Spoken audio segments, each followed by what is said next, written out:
Good morning. In this lecture, we are going to cover a topic DC machines. In DC machines, we discussed what is a generator. A generator is a machine which converts mechanical energy to electrical energy, and the working principle of a generator is Faraday's laws of electromagnetic induction. And moving on to the motor. Motor is a machine which converts electrical energy to mechanical energy, and the working principle of a motor is Lorentz force law. And we also discussed Fleming's left hand rule, Fleming's right hand rule. Fleming's right hand rule is used to show the direction of induced EMF or a current in a generator, whereas Fleming's left hand rule is used to show the direction of rotation or force in a motor. These are the basics for a DC machine, and also for the AC machines. You can expect a 2 marks question from this section. Moving on to the content. The first one is a construction of a DC machine. Machine implies both generator and a motor. The construction of a DC generator and DC motor is same, so we can use same machine as a DC generator as well as a DC motor.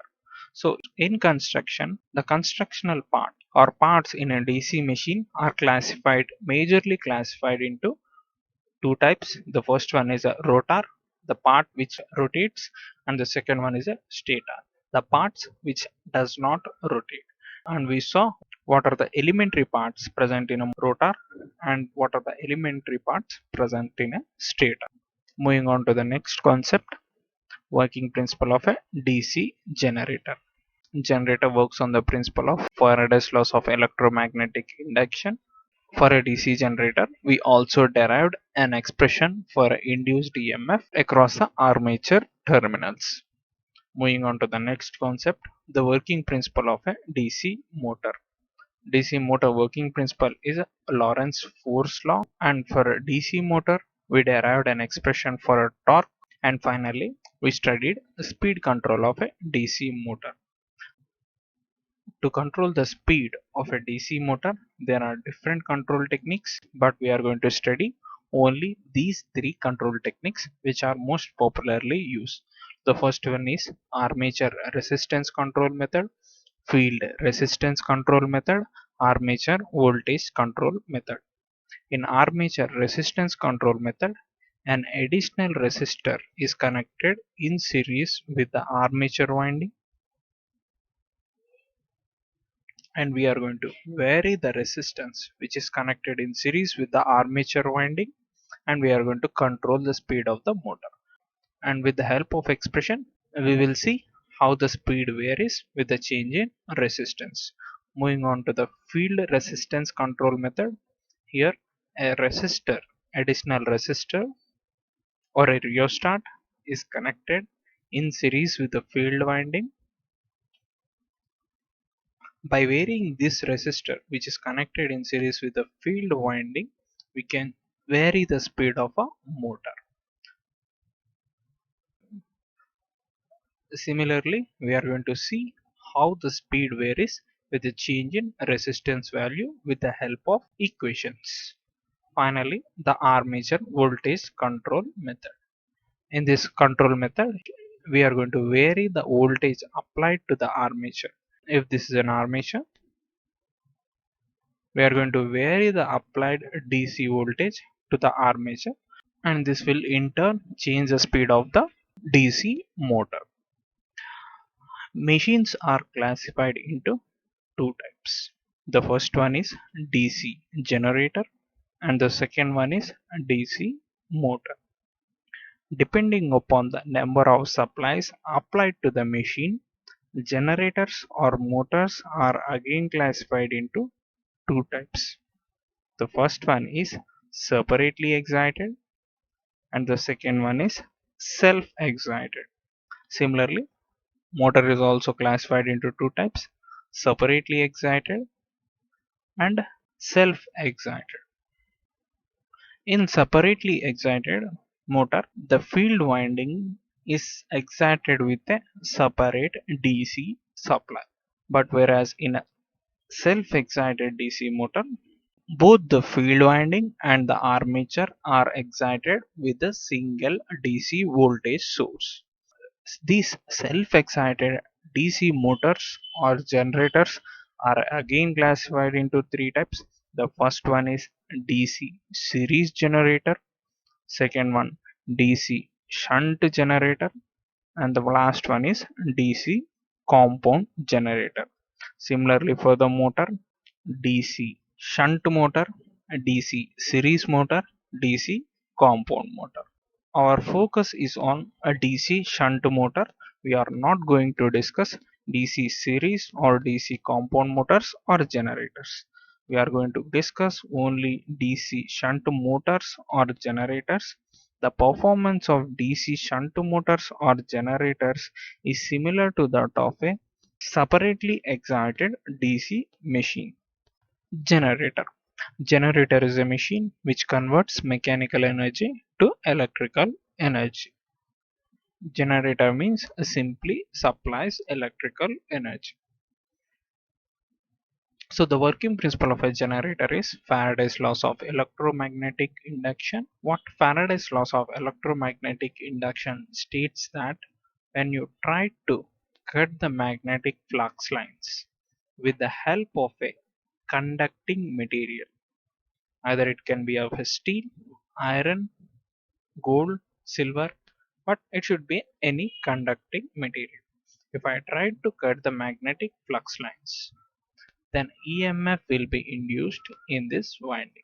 So what I did here is I took a north pole and a south pole. If you observe, the flux lines will flow from north pole to south pole.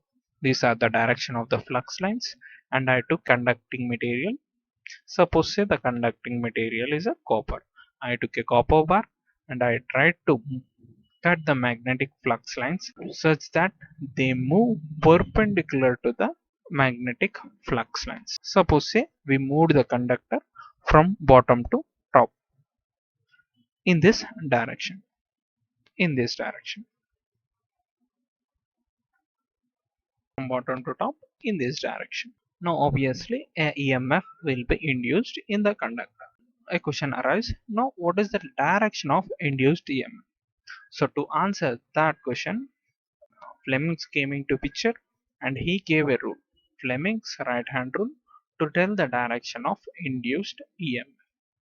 To know the direction of induced EMF, take your right hand, place your three fingers which are thumb, index finger and middle finger such that they are perpendicular to each other, and now place your index finger in the direction of flux and place your thumb in the direction of motion of the conductor, and now middle finger indicates the direction of current.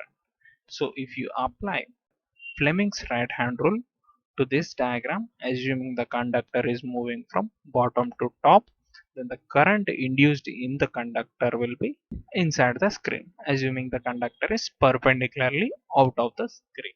Now, according to the Faraday's laws of electromagnetic induction, the induced EMF expression is given by E equal to BLV sin theta, where B is the magnetic flux density, L is the length of the conductor, and V is the velocity of the conductor. Now moving on to the motor. Motor is a machine which converts electrical energy to mechanical energy. Motor means, simply remember, delivers mechanical energy. Now working principle of a motor is Lorentz force law. The statement of Lorentz force law is that whenever a current carrying conductor is placed inside an alternating magnetic field, a torque will be produced inside the conductor. Now same question arises, what is the direction of a torque? This direction of a torque is given by Fleming's left hand rule. The indications of the finger will be the same. Forefinger or index finger will be the direction of a flux. Thumb will be the motion of the conductor or a torque produced or a force produced, and middle finger will be the direction of a current. So here if you observe a north pole and a south pole, the flux lines are flowing from north pole to south pole in this direction, and we connected external supply, external voltage source across the two ends of the terminal. Now if you apply the Fleming's left hand rule, so place your forefinger in the direction of a flux and middle finger in the direction of a current. Assuming this end of the conductor is into the screen and this end of the conductor is out of the screen, the middle finger will be out of the screen. Now thumb represents the direction of a force. So the motion of the conductor will be upwards in this direction, assuming the conductor is perpendicular to the screen.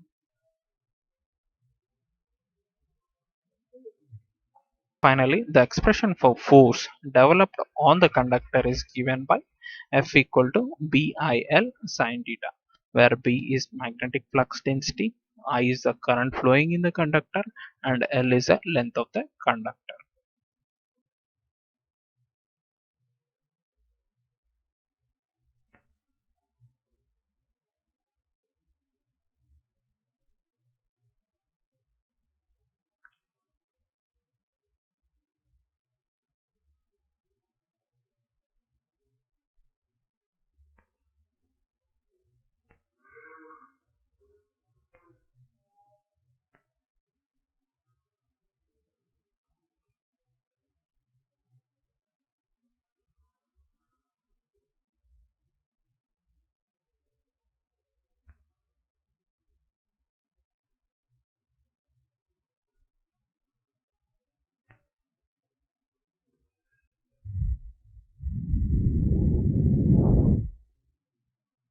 Our next concept is construction of a DC machine. As I said, the construction of a DC motor and DC generator is same. We can use the same equipment, same machine as a DC motor as well as a DC generator. So coming to the constructional parts are mainly classified into two types. The first one is a rotor and the second one is a stator. Rotor consists the parts which rotates and the stator consists the parts which does not rotates. Coming to the stator, the magnetic frame or yoke, which is the outermost shell or the frame which you can physically touch, it is nothing but is a yoke. It is generally made up of a cast steel or cast iron. The function of this magnetic frame or a yoke is to cover the entire machine, and it also gives the mechanical support, and the major function is it provides a return path for the magnetic flux lines. And the next part in the stator is pole core and pole shoe. If you observe in the diagram, this is a pole. This is called as a pole. This particular machine has two poles, as there are two structures in the diagram. The pole core and the pole shoe are generally made up of a cast steel, but the pole shoe is laminated as it is near to the armature. Armature generally carries an alternating current. So as alternating current is produced, there is a chance for mutual induction. If there is a chance for mutual induction, there is a chance for a eddy current, which we discussed in the transformer. So to reduce eddy current, we are going to laminate the iron. So here we laminated the pole shoe. Moving on to the pole core, as it is a little far from the armature, as pole core is a little far away from the armature, there is no need to laminate pole core. Moving on to the function of pole core and pole shoe. The function of pole core is to support the pole shoe and accommodate the field winding. Instead of using unreliable permanent magnets, we are going to use electromagnets. So the windings for the field are placed onto the pole core such that this pole shoe and pole core will behave as a magnet when the winding is excited with a DC supply. Moving on to the function of a pole shoe. The function of a pole shoe is to enlarge the magnetic flux area such that the magnetic reluctance is less. And moving on to the third part of a stator, which is a brushes. Brushes are connected onto a fixture present in the yoke. Generally, for a smaller machines, the brushes are made up of copper and carbon, and for a larger machine, the brushes are made up of electrographite. The function of a brushes is to collect the current from the armature conductors or commutators. So moving on to the rotor parts. The first rotor part is an armature core. The armature core is made up of a silicon steel and laminated, and it is laminated.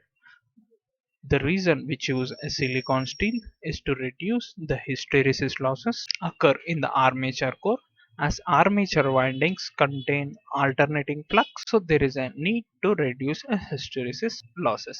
Similarly, for the eddy current losses, to reduce eddy current losses, we are going to laminate the armature core in order to reduce the circulating currents in the armature core. Since the armature winding has alternating current in it, the function of armature core is to accommodate armature winding and to offer a low reluctance path for magnetic flux. Moving on to the armature winding, it is a conducting wire wound over armature core to provide EMF or a current. The armature windings are of two types. The first one is a lap winding and the second one is a wave winding. Generally, armature windings are made up of a conducting material, most commonly used conducting material for electricity, which is copper. Moving on to the commutator segment. As we know, internally inside the armature there is an alternating current, but externally we are getting a DC current. So these commutator segments convert that alternating current into the direct current.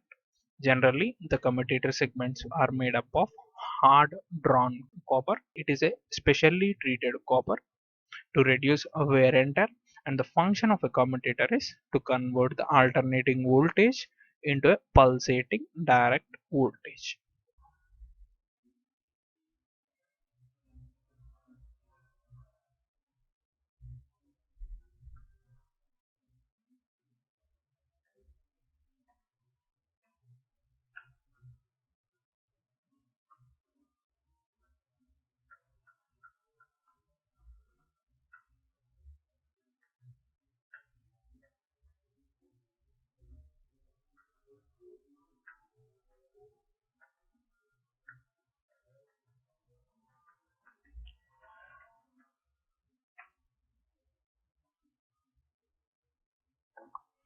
Moving on to the next concept, types of DC machines. DC machines are classified into two types: DC motors, DC generators. DC motors or generators are again classified into two types. The first one is a separately excited DC motor and self-excited DC motor. Coming to the separately excited DC motor. If you observe, in the separately excited DC motor, we have armature winding, we have a field winding. The armature winding is connected to a DC voltage source and a field winding is connected to another DC voltage source. So as the field winding is excited by a separate DC voltage source, so this type of construction or this type of connection will result to a separately excited DC motor. Similarly, for the generator, there will be armature winding, there will be field winding. Both the armature winding and field winding are excited with the DC supply, but a separate DC supply. So this type of connection is called as a separately excited DC machine. Moving on to the self-excited DC motor. In the self-excited DC motor, both the armature winding as well as field winding are excited by the single voltage source. Then that type of a connection is called as a self-excited DC motor because it is excited with a single voltage source. In self-excited DC motor, there are again classifications: a DC shunt motor, DC series motor, DC compound. Similarly, for the generator, we have the same classification. So in our course, we are going to take a separately excited DC motor, use the separately excited DC motor for different analysis.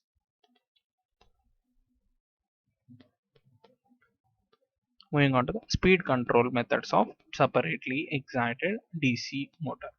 There are multiple speed control methodologies available to control speed of a DC motor, but as these three speed control methods are most widely used, so we are going to discuss these three speed control methodologies. The first one is armature resistance control method.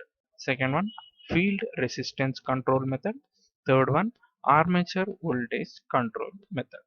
Moving on to the first one, armature resistance control method. This type of a speed control is used to control the speed of the motor for speeds lesser than the rated speeds. As the name implies, armature resistance control method, which means we are going to vary the armature resistance to control the speed of the motor. If you observe the diagram, this will be the armature.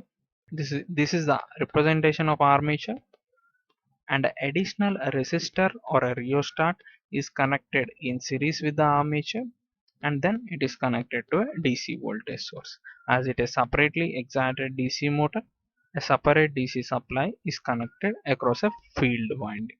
Now if you go back to the equations, back EMF expression EB equal to V minus IaRa, and we also know the back EMF equation EB equal to phi ZNP by 60A. If you remove the constant terms in phi ZNP by 60A, you can rewrite the back EMF expression as EB equal to K phi N. So EB is proportional to the flux and EB is proportional to the speed. As field winding is connected to a constant DC supply, the supply is a constant, the current in the field winding is constant, so obviously the flux will be constant. So we can conclude that back EMF is directly proportional to the speed of the motor. Now if you go back to the circuit diagram, now what happens if I vary the resistance of this rheostat, this particular rheostat which is connected in series with the armature winding. Let's suppose say we increase the resistance value of this particular resistor.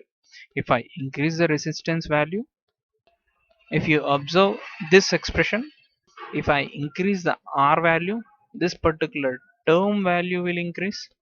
If this particular term value increase, as it is a negative sign, the back EMF will decrease. So by increasing the resistance value, the back EMF of the particular machine is getting reduced. As we know, back EMF is directly proportional to the speed of the motor, as flux is a constant. So as back EMF is getting reduced, the speed of the motor will get reduced. So in conclusion, as we increasing the resistance of this particular rheostat, we can reduce the speed of the motor. Similarly, by reducing the resistance value, this particular term value will get increased. If this particular term, which is back EMF value, is getting increased, then speed of the motor will get increased. Moving on to the next type of a speed control method, which is field resistance speed control method. This type of speed control method is suitable for the speeds greater than the rated speed. As name implies, a resistor, external resistor, is connected in series with a field winding. This is the circuit diagram. As this is a field winding, an external resistor or an additional resistor is connected in series with a field winding and then to a DC supply. And if you observe the armature side, there is no external resistor or nothing is added. If you go back to the expression, as we know, the expression for the back EMF EB equal to V minus IaRa, and the expression for the field current IF equal to VF by RF plus R. We got this expression by applying Kirchhoff voltage law in this particular loop, assuming RF is the field resistance and R is the external resistance connected to the supply. So now what happens if I increase the resistance value? As R is in denominator, if I increase the resistance value, As field current and resistance are inversely proportional to each other, the field current will get reduced. As field current is getting reduced, the flux in the field winding will get reduced, as field current and flux are directly proportional to each other. From this expression, we can say that the speed is inversely proportional to the flux. As flux is getting reduced, the speed of the motor will get increased. So in conclusion, if I increase the resistance of the rheostat, which is connected in series with the field winding, the speed of the motor will increase. If I decrease the resistance, the speed of the motor will get reduced. Moving on to the third type of speed control, which is armature voltage control method. As the name implies, we are going to change the armature voltage. This is an armature.